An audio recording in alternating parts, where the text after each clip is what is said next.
Hello students, welcome back to my channel. आज की video में मैं आपको चैप्टर 1 का पार्ट 3 एक्सप्लेन करने वाली हूँ।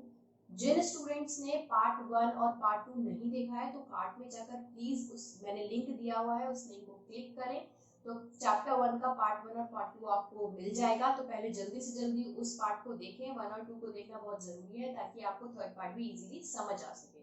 तो chapter 1 matters in our surroundings में हम पार्ट 3 एक्सप्लेन कर रहे हैं। उस पार्ट में मैं आपको एक्सप्लेन करूंगी कि किस तरह से जो चेंज इन स्टेट होते हैं वो उसके क्या इफेक्ट हैं, किन किन इफेक्ट की वजह से मैटर जो है वो एक स्टेट से दूसरे स्टेट की में चेंज हो सकता है। तो हम पार्ट 3 अपना शुरू करते हैं। शुरू करने से पहले अगर आपको मेरी वीडियो अच्छी लगे तो प्लीज मेरी वीडियो को लाइक करें, शेयर करें और मेरे चैनल को सब्सक्राइब करें ताकि मेरी आने वाली वीडियोस आप तक इजीली आ सके। ठीक है, और अगर आपको कोई भी क्वेरीज हैं इस चैप्टर से रिलेटेड, 1 और 2 पार्ट से रिलेटेड, थर्ड पार्ट से रिलेटेड, तो कमेंट सेक्शन में जाकर आप उसमें कमेंट करें, मुझसे पूछे ताकि मैं आपको उसकी सॉल्यूशन उसका दे सकूं। तो चलिए मैं अपना पार्ट 3 अब शुरू करती हूँ। स्टूडेंट्स, अपना थर्ड पार्ट हम यहाँ पर शुरू करते हैं। पहले पार्ट में मैंने आपको समझाया था मैटर की स्टेट्स के बारे में। कितने स्टेट्स में मैटर डिवाइडेड होता है? 3 स्टेट्स में, सॉलिड, लिक्विड और गैस। उनकी कैरेक्टरिस्टिक्स और उनकी प्रॉपर्टीज मैंने आपको बताई थी। अब इस वीडियो में मैं आपको बताऊंगी कि can matter changes it's states. क्या मैटर जो है वो अपनी स्टेट बदल सकता है? कैसे? We all know from our observations that water can exist in 3 states of matter. हमारी ऑब्जर्वेशन के मुताबिक जो हम ऑब्जर्व करते हैं, तीनों स्टेट में एक ही चीज़ ऐसी है जो तीनों स्टेट में मिलती है, वो है वाटर। जैसे वाटर जो है आपका सॉलिड में भी मिलेगा और वाटर जो है आपका लिक्विड में भी मिलेगा। वाटर जो है आपका as a water vapour gaseous state में भी मिलेगा। What happened inside the matter during this change of state?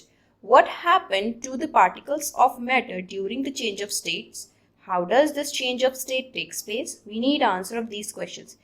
क्या होता है मैटर के अंदर जब कुछ चेंज होता है? क्या होता है उन पार्टिकल्स के साथ चेंज के दौरान? और कैसे वो चेंज होता है? तो हम ये देखेंगे। सबसे पहला है इसमें पॉइंट हमारा effect of change of temperature, यानी चेंज जो होता है वो टेम्परेचर के इफेक्ट से होता है, टेम्परेचर बढ़ाने घटाने से। ठीक है, ये एक एक्टिविटी है। इसमें क्या है, एक स्टैंड है, इसमें ये बर्नर लिया हुआ है, बर्नर के ऊपर एक बीकर रखा हुआ है, बीकर में आइस रखी हुई है। ठीक है, और एक चलाने के लिए ग्लास स्टेरर रखा है और एक थर्मोमीटर इन्होंने ऐड कर दिया है और बर्नर को ऑन कर दिया है। ये एक्टिविटी ये शो करती है कि अगर हम इसको टेम्परेचर देंगे तो आइस पिघलती है या नहीं पिघलती है। यानी हम इस एक्टिविटी में ये दिखा रहे हैं कि टेम्परेचर देने पर ये आइस कौन सी स्टेट में बदल जाएगी। ठीक है, तो यहाँ पर है start heating the beaker on a low flame. Beaker को थोड़ा थोड़ा हल्के हल्के फ्लेम पर हीट करना शुरू करिए। Note the temperature when the ice starts melting. जब आइस पिघलनी शुरू हो तब आप उस टेम्परेचर को नोट करें, जब आपको लगे कि आइस थोड़ी थोड़ी पिघलना शुरू हो रही है। Note the temperature when all the ice has converted into water. उसके बाद जब टेम्परेचर नोट करें जब सारी आइस पिघल के पानी में बदल जाए। Record your observations for this conversion of solid to liquid state. अब आप रिकॉर्ड करें, ऑब्जर्व करें कि आपने कौन सा जब टेम्परेचर नोट किया था, जब जो आइस है वो हल्का मेल्ट होना शुरू हुई थी तब क्या टेम्परेचर था, और जब आइस जो है वो पूरी तरह पानी में बदल गई तब क्या टेम्परेचर है। ठीक है, इससे आप पता लगा सकते हैं कि टेम्परेचर देने पर जो है वो सॉलिड से लिक्विड स्टेट चेंज हो सकती है। Now put a glass rod in the beaker and heat while stirring till the water starts boiling. वो जो स्पून या ग्लास स्टिरर मैंने आपको दिखाया था उसको बीकर में रेगुलर घुमाते रहें, चलाते रहें, और जब तक चलाएं जब तक पानी जो है वो उबलना स्टार्ट ना हो जाए, बॉइलिंग ना होनी शुरू हो जाए। Keep careful eye on the thermometer reading till most of the water has vaporised. और जो अपनी आइज हैं वो थर्मोमीटर पे बहुत केयरफुली गड़ा के रखो, जमा के रखो, ताकि आप वो टेम्परेचर एकदम नोट कर सके जब आपको लगे कि पानी उबल रहा है, यानी उसमें से वेपर निकल रही हैं। Record your observations for the conversion of water in the liquid state to the gaseous state. ठीक है, उसके बाद ऑब्जर्वेशन करो लिक्विड स्टेट में क्या टेम्परेचर था, गैसियस स्टेट में क्या टेम्परेचर है, यानी आपको पता चलेगा कि आपने जो टेम्परेचर नोट किया है कि पहले सॉलिड से लिक्विड में बदल गया एकदम, लिक्विड से गैसियस स्टेट में बदल गया एकदम, तो यानी पता चलेगा टेम्परेचर बढ़ाने पर स्टेट जो है वो बदल जाती है. On increasing the temperature of solid, the kinetic energy of the particle increases. मैंने आपको काइनेटिक एनर्जी के बारे में बताया था कि जैसे जैसे टेम्परेचर बढ़ेगा वैसे वैसे जो काइनेटिक एनर्जी है वो भी बढ़ती चली जाएगी पार्टिकल्स की. ठीक, due to increase in kinetic energy the particles start vibrating with greater speed. जैसे जैसे काइनेटिक एनर्जी बढ़ती चली जाती है तो पार्टिकल्स की जो स्पीड है वो बहुत तेजी से वाइब्रेट करने लगती है. The energy supplied by heat overcomes the force of attraction between the particles. तो जो एनर्जी मिल रही है वो पार्टिकल्स के फोर्स ऑफ अट्रैक्शन को ओवरकम करती है. ठीक है, the particles leave their fixed position and start moving more freely. जो पार्टिकल्स हैं जब उनको टेम्परेचर मिलेगा, हीट मिलेगी, उनकी काइनेटिक एनर्जी टेम्परेचर के साथ साथ बढ़ती चली जाएगी, पार्टिकल्स ग्रेटर स्पीड पे वाइब्रेट करेंगे तो पार्टिकल्स अपनी फिक्स्ड पोजीशन को छोड़ देंगे और फ्रीली मूव करना स्टार्ट कर देंगे. The stage is reached when the solid melts and is converted to a liquid. फिर क्या स्टेज आ जाती है जब फिक्स पोजीशन छोड़ देते हैं और फ्रीली मूव करने लगते हैं, उस स्टेज को बोलते हैं कि सॉलिड जो है वो लिक्विड में कन्वर्ट हो गया है. The minimum temperature at which a solid melts to become a liquid at atmospheric pressure is called melting point. वो टेम्परेचर जब सॉलिड जो है वो लिक्विड में बदलना स्टार्ट हो जाता है उस पॉइंट को हम बोलते हैं मेल्टिंग पॉइंट. क्या बोलते हैं हम उसको? Melting point.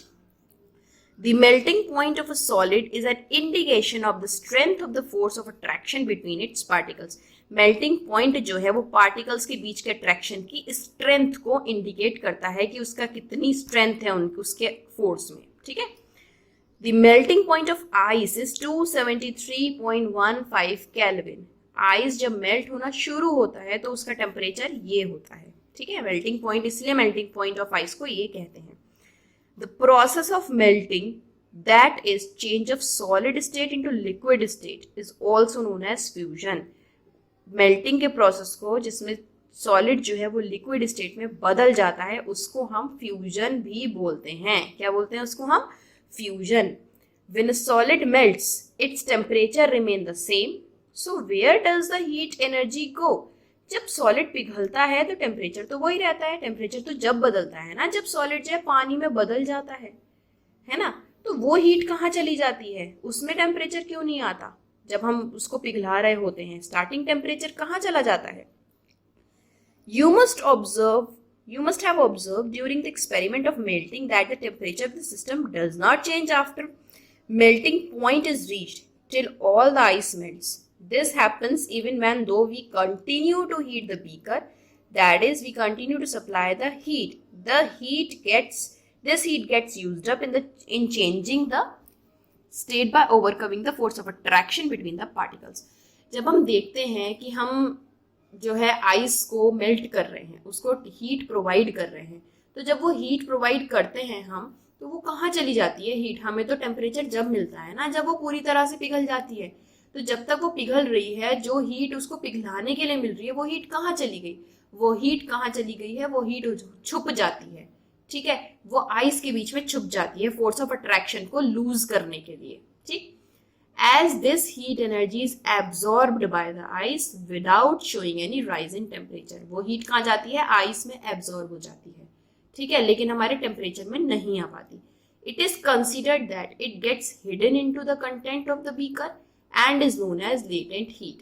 हम ये कंसीडर कर सकते हैं कि ये जो हीट है ये जो बीकर के अंदर रखा हुआ आइस है उसके अंदर छुप जाती है और उस हीट को हम बोलते हैं लेटेंट हीट. क्या बोलते हैं हम उसको?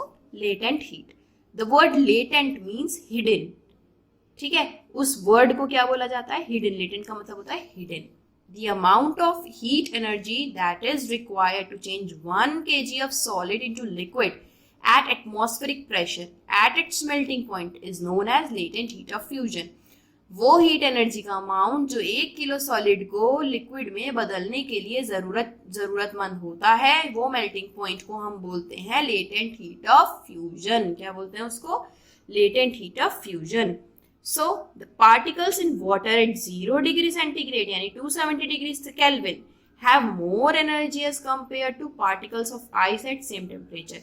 इसलिए हम ये कह सकते हैं कि 0 डिग्री सेंटीग्रेड पर पानी के पार्टिकल्स में सॉलिड के पार्टिकल से ज़्यादा एनर्जी होती है। अगर इसी टेम्परेचर पर सॉलिड को रखें और वाटर को रखें तो वाटर के अंदर ज़्यादा एनर्जी होगी, उसके पार्टिकल्स में ज़्यादा एनर्जी होगी rather than solid.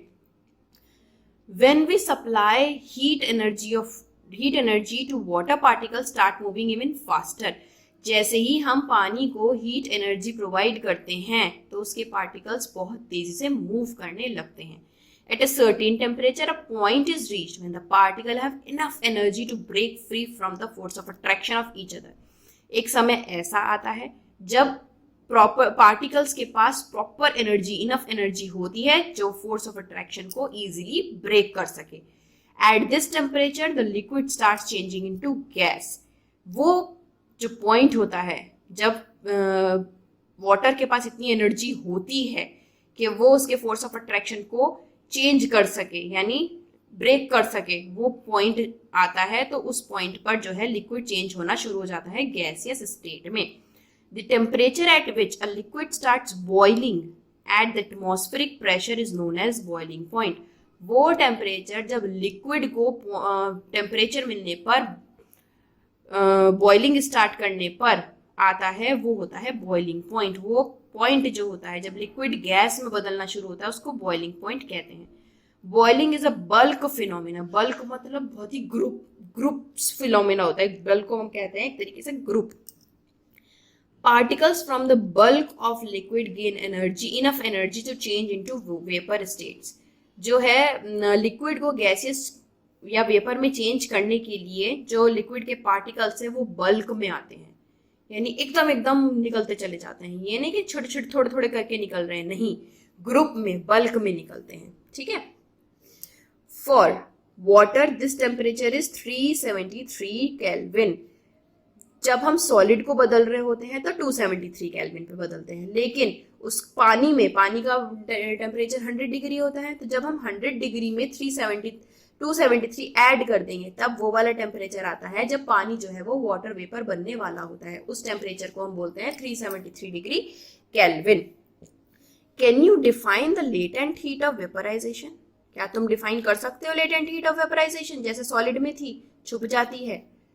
Do it in the same way as we have defined the latent heat of fusion? क्या वो वैसा ही होता है जैसे हमने latent heat of fusion में डिफाइन किया था कि वो आइस के अंदर छुप जाती है? Particles in steam, that is water vapor at 373 Kelvin और 100 degree centigrade have more energy than water at same temperature। मैंने अभी ऊपर बताया था वाटर का टेम्परेचर 100 डिग्री पे रखो, 0 डिग्री पे रखो और सॉलिड को रखो। ठीक है, तो क्या होगा? वाटर की एनर्जी ज्यादा होगी। ऐसा ही इसमें होता है। अगर हम वाटर को रखेंगे और वाटर वेपर को रखेंगे इस टेम्परेचर पे तो वाटर वेपर की जो एनर्जी है वो ज्यादा होगी पानी से।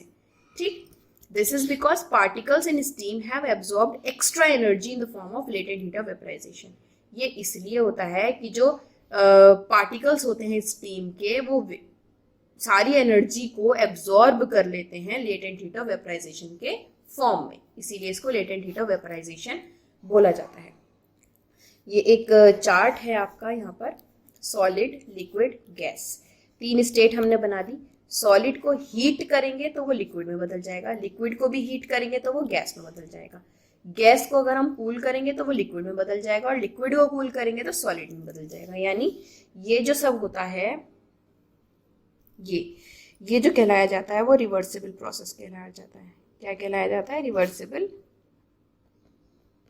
प्रोसेस। ठीक, so we infer that the state of matter can be change into another state by changing the temperature. इसलिए हम इन सब चीज़ों से, जो हमने ये सब कुछ अभी पढ़ा है, इससे हम ये बता सकते हैं कि जो सब्सटेंस हैं वो सॉलिड से लिक्विड स्टेट में, लिक्विड से गैसियस स्टेट में यानी स्टेट ऑफ मैटर में वो ईजिली बदल सकते हैं अगर उसको प्रॉपर टेम्परेचर हम बढ़ाएं। जैसे उसका टेम्परेचर बढ़ाएंगे वो एक प्रोसेस, एक स्टेट से दूसरे स्टेट में कन्वर्ट हो सकता है. We have learned that substance around us changes state from solid to liquid and from liquid to gas on application of heat. Heat की मदद से जो हमारे आसपास के सॉलिड लिक्विड गैस हुए हैं हीट की मदद से चेंज हो सकते हैं. जैसे सॉलिड को हीट मिले लिक्विड, लिक्विड को हीट मिले gas.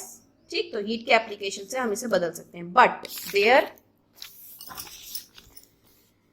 there are some that change directly from solid state to gas state and vice versa without changing into liquid. लेकिन एक और गौर करने की बात है, अभी तक तो हमने पढ़ा कि सॉलिड से लिक्विड में होती है, लिक्विड से गैस में होती है, लेकिन क्या अभी इसमें बताया कि कुछ चीज़ें, कुछ सॉलिड ऐसे होते हैं जो लिक्विड में नहीं बदलते, डायरेक्टली गैसियस स्टेट में बदल जाते हैं, और ऐसी वाइस वर्सा होता है, डायरेक्टली गैसियस स्टेट से सॉलिड स्टेट में आ जाते हैं. ऐसी क्या चीज़ होती है, इस एक्सपेरिमेंट को भी पढ़ लेते हैं. चलिए, take some camphor or ammonium chloride, crushed it and put it in a china dish. Put an inverted funnel over the china dish. Put a cotton plug of stem and funnel as shown. इस process को जो हम कहते हैं ना, solid से direct gas, gas से direct solid, इसको हम बोलते हैं सब्लिमेशन. इसको हम क्या बोलते हैं? सब्लिमेशन. आप इस एक्सपेरिमेंट को अगर आपको नहीं पढ़ने में भी समझ आया है तो हम इजी वे में इसको हम पढ़ लेते हैं. वो है, आपके घर में कैम्फर होगा या कपूर होगा. आप कपूर लीजिए, कपूर में मतलब कपूर को जलाइए, आपको लिक्विड नहीं मिलेगा. कपूर तो सॉलिड होता है, ठीक है, लेकिन वो डायरेक्ट गैसियस स्टेट में बदल जाता है. उस स्टेट को बोलते हैं हम सब्लिमेशन. क्या बोलते हैं उसे? Sublimation. A change of state directly from solid to gas without changing into liquid state is called sublimation. And the direct change gas to solid without changing into liquid is called deposition. और वापस से gas को हम वापस से reverse कर दें और डायरेक्ट सॉलिड में ले आए, उसको डिपोजिशन बोलते हैं. यानी सॉलिड से गैस, लिक्विड नहीं आता बीच में, सब्लिमेशन. लिक्विड वो गैस से वापस सॉलिड, लिक्विड नहीं आता बीच में, डिपोजिशन. नाउ नेक्स्ट इफेक्ट है चेंज ऑफ प्रेशर का. अभी तक टेम्परेचर पढ़ा था कि टेम्परेचर में चेंज करने पर मिलता है, लेकिन हम क्या है, अब हम प्रेशराइज कर रहे हैं, यानी उस पर दबाव डाल रहे हैं. We have already learned that difference in various states of matter is due to difference in the distance between the constituent particles. हमने पढ़ा है कि जो states of matters हैं उनमें उनके distance के according भी difference होता है. जैसे ये है, 3 स्टेट हैं, ये सॉलिड है, बहुत बारीक में हैं एक दूसरे के आसपास, ये थोड़ा लिक्विड है, ठीक है, और ये गैसियस स्टेट है. ठीक, तो ये भी देख रहे हो आप, इनके बीच में कितना स्पेस है, इनके बीच में तो बहुत ही लेस स्पेस है, इनके बीच में थोड़ा ज़्यादा स्पेस है, और इनके बीच में बहुत ही ज़्यादा स्पेस है. तो यानी इनके बीच में भी स्पेस होने से आपको पता लग सकता है कि पार्टिकल्स के बीच में डिस्टेंस होता है. What will happen when we start putting pressure and compress a gas enclosed in a cylinder? Will the particle come closer? Do you think that increasing or decreasing the pressure can change the state of matter?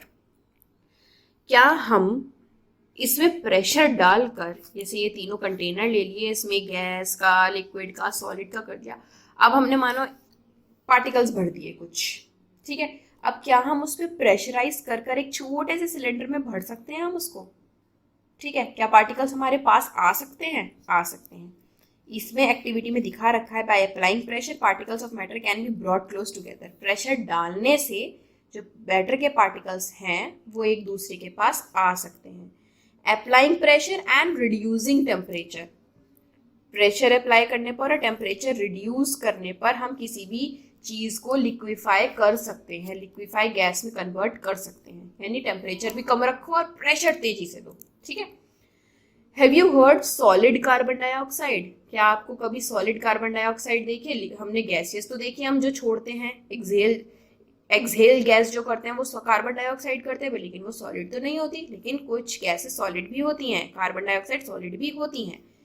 ये जो है high pressure पर store करी जाती है, इसको बहुत high pressure दिया जाता है. Solid CO2 gets convert directly to gases state. जो जैसे सब्लिमेशन प्रोसेस होता है, इसमें सॉलिड CO2 को हम डायरेक्ट गैस में चेंज कर सकते हैं, गैसेस स्टेट में, लिक्विड स्टेट में नहीं करते, यानी इस वाले प्रोसेस में सब्लिमेशन प्रोसेस चल रहा है।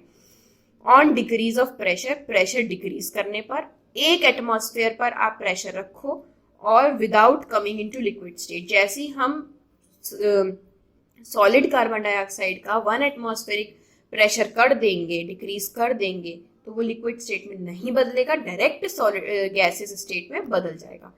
This is the reason that solid carbon dioxide is known as dry ice. इसी वजह से हम इस सॉलिड कार्बन डाइऑक्साइड को क्या बोलते हैं, ड्राई आइस बोलते हैं।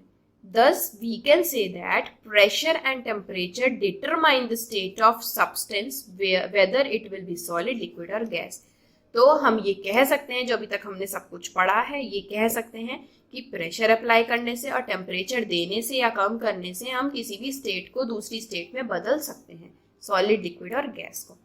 एक चार्ट है यहाँ पर, ये इंटर कन्वर्जन है, मतलब एक से दूसरे में, फिर दूसरे से पहले में, दूसरे से तीसरे में, तीसरे से दूसरे में, ऐसे करके एक दूसरे के साथ इंटरमिक्स हो सकते हैं।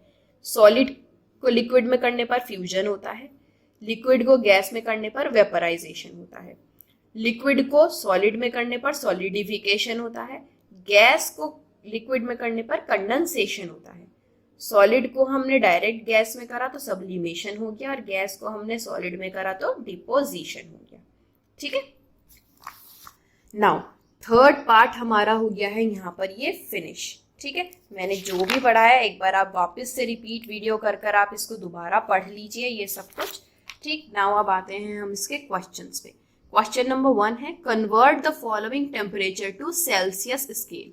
ये केल्विन में दे रखा है, हम इसको सेल्सियस में करेंगे। केल्विन में मैंने आपको एक टेम्परेचर बताया था 273 डिग्री केल्विन, ये होता है एक नॉर्मल टेम्परेचर वाटर का, या जिसका भी हम जब हम बदलते हैं तो 273 डिग्री टेम्परेचर पे केल्विन पे बदलते हैं। तो अगर हम इस 300 में से 273 डिग्री माइनस कर देंगे, ठीक है, तो सेल्सियस वाला टेम्परेचर हमारा आ जाएगा। ऐसे ही 573 में से इतना माइनस कर देंगे तो 300 आ जाएगा। Now next question, what is the physical state of water. ये 2 टेम्परेचर दे रखे हैं, इन 2 टेम्परेचर में ये बताइए कि पानी किस स्थिति में रहेगा, किस स्टेट में रहेगा। हमने बताया था आपको 100 डिग्री टेम्परेचर होता है पानी का, 100 डिग्री सेंटीग्रेड, है ना, बॉइलिंग करने पर। ठीक, अगर हम 100 डिग्री से ज़्यादा टेम्परेचर यानी 100 से टेम्परेचर उसको बढ़ा देंगे तो वाटर क्या होगा, उबलना शुरू हो जाएगा। तो यानी 250 डिग्री पर वाटर गैसियस स्टेट में आ जाएगा। 100 डिग्री से जैसे ही बढ़ाओगे तो वो गैस बनना शुरू हो जाएगा।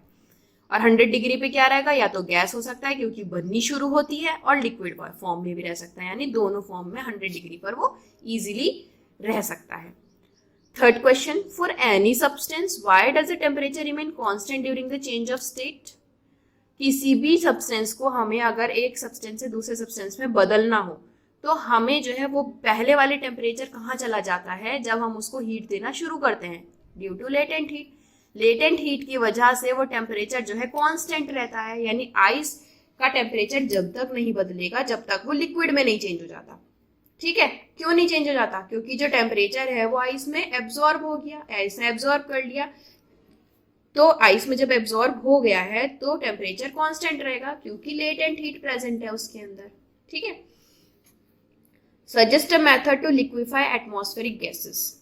एक मेथड बताइए जिसमें हम एटमॉस्फेरिक गैसेस को लिक्विफाई कर सकते हैं। अभी मैंने आपको लास्ट पढ़ाया था कि प्रेशर अप्लाई करो बहुत तेजी से और टेम्परेचर को रिड्यूस कर दो। प्रेशर जैसे ही अप्लाई हो जाएगा, टेम्परेचर जैसे ही रिड्यूस हो जाएगा, वैसे ही आप किसी भी चीज को, ये पढ़ाया था ना यहाँ पर, applying pressure and reducing temperature, उससे क्या होगा, किसी भी गैस को आप लिक्विफाई कर सकते हो।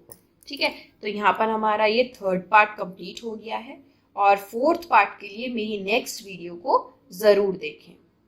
तो यहाँ पर हमने अपना पार्ट 3 चैप्टर 1 का फिनिश कर दिया है, और आपको इस पार्ट से रिलेटेड कोई भी क्वेरीज हो, प्रॉब्लम्स हो, तो वो कमेंट सेक्शन में जाकर आप मुझे बताएं, और बेझिझक होकर कमेंट करें। जो भी प्रॉब्लम आपको हो रही है वो मुझसे पूछें, ताकि मैं आपको उसका सोल्यूशन दे सकूं। और जो पार्ट 4 है वो मेरी नेक्स्ट वीडियो में आने वाला है, तो पार्ट 4 को भी ज़रूर देखें। देखने के लिए मेरे चैनल को सब्सक्राइब करें, और जैसे मैंने ये चैप्टर 1 की सीरीज बनाई है 1 2 3 4 कर पार्ट्स कर ऐसे ही साइंस बुक की जितने भी रिमेनिंग चैप्टर्स हैं उनकी अपकमिंग वीडियोस आने वाली है। मेरी अपकमिंग वीडियोस में मैं सारे चैप्टर्स को इन्हीं सीरीज के की तरह ही एक्सप्लेन करूंगी और डिटेल में एक्सप्लेन करूंगी। तो मेरे जो चैप्टर्स हैं इनकी सीरीज को देखने के लिए जो है मेरे चैनल को सब्सक्राइब करना ना भूलें, बेल आइकन को प्रेस करना ना भूलें। Thank you.